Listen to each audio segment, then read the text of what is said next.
I used to believe I was a great judge of character, thought I had a built-in radar for deception. Then one day I found myself knee-deep in a conversation with someone who made me question my own reality. 5 minutes, that's all it took. I walked away feeling off, like I had just agreed to something I didn't want, like my emotions had been hijacked, but I couldn't quite put my finger on how. Here's what I know. Manipulation is subtle. It's really loud or obvious. It's a whisper, a gentle nudge, a carefully placed doubt. And if we don't know the signs, we won't see it until we're tangled in its web. So let's talk about it, because spotting a manipulator isn't about paranoia, it's about emotional resilience. And in the next few minutes, I want to give you 5 ways to recognize when someone is pulling the strings. First, manipulators create confusion. They'll say one thing, then later deny it, making you question what you heard. It's called gaslighting, and it's not just frustrating, it's psychological warfare. If you ever find yourself replaying a conversation, wondering, did I imagine that? Chances are you didn't. I remember talking to a friend who had just gotten out of a toxic work environment. She told me about her boss, how every time she confronted him about something he'd said, he'd shake his head, laugh, and say, "You're reading too much into this," or "I never said that," or the worst one, "Wow, you're really sensitive, aren't you?" And every time she'd shrink a little bit more, start doubting herself a little bit more. That's what gaslighting does. It's not just about changing the facts. It chips away at your confidence, your gut instincts, and ultimately your sense of reality. And it happens fast.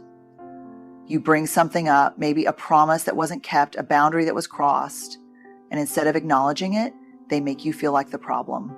They rewrite history right in front of you. Now, here's where it gets tricky. When we think of manipulation, we imagine someone twirling a mustache, plotting their next move, but most manipulators aren't that obvious. They're subtle, they're charming, and a lot of times they don't even realize they're doing it. Because manipulation isn't always malicious. It's often just learned behavior, a survival mechanism they've perfected over time. But here's what I need you to hear. Just because someone doesn't mean to manipulate you, doesn't mean it isn't happening. And just because they're good at it doesn't mean you're bad at seeing it. So how do you spot it? You pay attention to how you feel around them. Do you leave conversations feeling lighter, clearer, more certain? Or do you walk away feeling like you have to think harder about what just happened? Like you're unraveling a puzzle that shouldn't even exist? A good relationship, whether it's with a partner, a friend, or coworker, should bring clarity, not confusion. Trust thrives in honesty, not in half-truths and twisted narratives. So if you ever find yourself thinking, maybe I'm just overreacting, maybe I'm misunderstood, maybe it's my fault, pause. Ask yourself, did I really misunderstand? Or did they just make me believe I did? And if it's the latter, you already have your answer. Second, they exploit your kindness. Manipulators aren't looking for weak people. They target strong, empathetic individuals. Why? Because the more you care, the easier it is to make you feel guilty. They'll twist generosity into obligation. If you really loved me, you'd do this for me. Let's be clear. Kindness isn't the problem. Compassion isn't the issue. The issue is when someone takes your natural desire to help, to support, to show up for the people you care about and turns it into a weapon against you. And before you know it, you're not choosing to help. You're obligated to, not because you want to, but because you're afraid of what will happen if you don't. This is how manipulators work. They make you feel like you should offer. They create a dynamic where their needs become your responsibility. And if you ever hesitate, they make sure you feel it. Disappointment, guilt, the subtle withdrawal of affection. And the worst part, it works. I once had someone say to me, "You just care too much. That's your problem." And I remember feeling so conflicted because wasn't caring supposed to be a good thing? Wasn't compassion the whole point? But here's what I've learned. Real kindness is given freely. Manipulated kindness is extracted. And the difference between the two is how you feel afterward. When you give from a place of authenticity, there's a sense of fulfillment, even if it's hard. When you give because you've been guilted into it, there's a sense of depletion, a slow burn of resentment. That's your sign. When kindness starts to feel like a transaction, where you're constantly depositing into someone else's emotional bank, but never seeing a withdrawal in return, you're not in a relationship. You're in a contract you never agreed to. And here's where it gets tricky. A lot of people who do this don't see themselves as manipulators. They see themselves as victims. They'll tell you how much they struggle, how much they need you, how no one else understands them the way you do. And because you are kind, because you do care, you keep showing up, you keep trying to fix things. But the problem with pouring yourself into someone who only takes is that eventually you run out. So if you ever find yourself feeling emotionally exhausted around someone, constantly trying to keep them happy, constantly afraid of disappointing them, ask yourself, is this kindness or am I being managed? Because real love, real friendship, real connection, it doesn't thrive on guilt. It thrives on mutual respect, and respect means your needs matter too. Third, they weaponize their own mistakes. Ever confronted someone about bad behavior only to end up apologizing by the end of the conversation? That's called deflection. Instead of taking responsibility, they'll make you feel guilty for even bringing it up. I can't believe you'd accuse me of that after everything I've done for you. This one is sneaky because it flips the entire script. You walk in ready to address something that hurt you, something that crossed a line, something that didn't sit right. But before you know it, you're the one backpedaling, smoothing things over, reassuring them that you didn't mean to be harsh, that you don't want to fight, that you know they have a good heart. And suddenly the issue, the one you originally had, is nowhere in sight. It's been buried under their hurt feelings, their frustration, their ability to turn accountability into an attack. I hear this all the time. People say, I just wanted to talk about how I felt, but somehow I ended up comforting them instead. And that's not an accident. That's a pattern. Here's how it usually plays out. You bring up something that hurt you. They get defensive. They shift the focus. Maybe they bring up something you did last month, or they tell you how stressed they've been, how much they've been dealing with. They make you feel like your concern is an attack. You start feeling bad for upsetting them. You end up apologizing or dropping it altogether. And what happens next? Nothing. Because nothing gets resolved when accountability is avoided. Now, let me say this. Not everyone who gets defensive is manipulative. We're human. We all have moments where we struggle to take criticism. But there's a difference between someone who reacts defensively in the moment and someone who consistently refuses to take responsibility for their actions. When someone truly values the relationship, when they respect you, they'll be willing to sit in the discomfort of accountability. They might not love it. They might feel a little bruised, but they'll take the time to listen, to own their part, to work through it with you, because that's what mature, emotionally responsible people do. But a manipulator, they're not interested in maintaining control. And the easiest way to do that is to make you doubt whether your feelings are even valid. So if you find yourself in this cycle, walking away from hard conversations, feeling like you were the problem instead of the issue at hand, pay attention.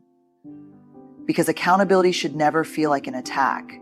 And if someone refuses to take ownership of their own actions, you have to ask yourself if this is a pattern you're willing to keep living in. Fourth, they love vagueness. Ever notice how manipulators avoid giving direct answers? They thrive in the gray areas, keeping things unclear so they can shift blame later. If someone constantly dodges accountability with phrases like, that's not what I meant, or you're overreacting, take a step back. I learned a long time ago that clarity is kindness. When someone values trust and respect, they want to be clear. They want you to understand where they stand. But manipulators, they don't want clarity. Clarity makes it harder to twist things later. So instead, they keep things just vague enough that you're never really sure where you stand. They say things like, let's just see what happens when you ask about commitment. Or, I don't want to put labels on things when you ask for boundaries. They make promises that sound reassuring in the moment, but never actually lead to action. And the second you try to hold them accountable, they come back with, that's not what I meant, or you misunderstood. And suddenly, you're the one feeling foolish for expecting something clear. Suddenly, you're questioning if maybe you did read too much into it. Maybe you did assume too much. And that's exactly what they want. Because if you're confused, they're in control. I once had someone describe a relationship where every conversation felt like trying to hold water in her hands. She would bring up something important, and just when she thought she had a clear answer, it would slip right through her fingers. I don't know what we are, she told me. Every time I try to ask, I end up feeling like I'm the problem for wanting an answer. And that's the thing about manipulation. It doesn't always show up as force. Sometimes it shows up as intentional fog. And listen, there's a difference between someone who genuinely struggles to express their emotions and someone who is deliberately keeping things blurry. The difference? Consistency. If someone truly wants to communicate but struggles, they'll try. They'll work to meet you halfway, even if it's hard for them.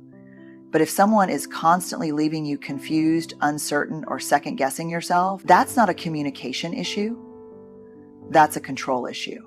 Healthy relationships, whether romantic, professional, or personal, aren't built on ambiguity. They're built on mutual understanding. This is who I am. This is what I want. This is what I'm willing to give. That's the foundation of trust. And trust can't grow in the dark. So if you ever find yourself stuck in a dynamic where things are always almost clear but never quite, where you always feel like you're waiting for a straight answer that never comes, step back, pay attention. Because the people who truly care about you won't leave you guessing. Fifth, they make you question yourself. This is the biggest red flag. A healthy relationship, whether it's a friendship, romance, or even a business deal, should leave you feeling empowered, not drained. If someone's presence makes you doubt your worth, your choices, or even your sanity, trust that feeling. Because when something feels off, it usually is. This is what manipulation does at its core. It makes you feel unsure. Unsure of what actually happened. Unsure of whether you're overreacting. Unsure if maybe, just maybe, you're the problem. It's exhausting. And over time, it chips away at your confidence. I once had someone describe it to me like this: I feel like I'm walking through a house that used to be familiar, but now every time I turn a corner, something has moved. Just slightly. Just enough that I hesitate, wondering if it was always like that. And that's exactly how it works. It's not a dramatic overnight change. It's a slow, steady erosion of your ability to trust yourself. And that's terrifying. Because when we stop trusting ourselves, we lose the ability to set boundaries. We start outsourcing our decisions, looking to the very person who's manipulating us for validation, for permission, for a sense of reality. And suddenly we're not leading our own lives anymore, we're reacting to theirs. It can sound like this: I don't know, maybe I am being too sensitive. I don't want to bring it up again. I don't want to start a fight. Maybe I'm remembering it wrong. Maybe it's just me. Let me say this as clearly as possible. If you are constantly wondering whether you are the problem, you are probably not the problem.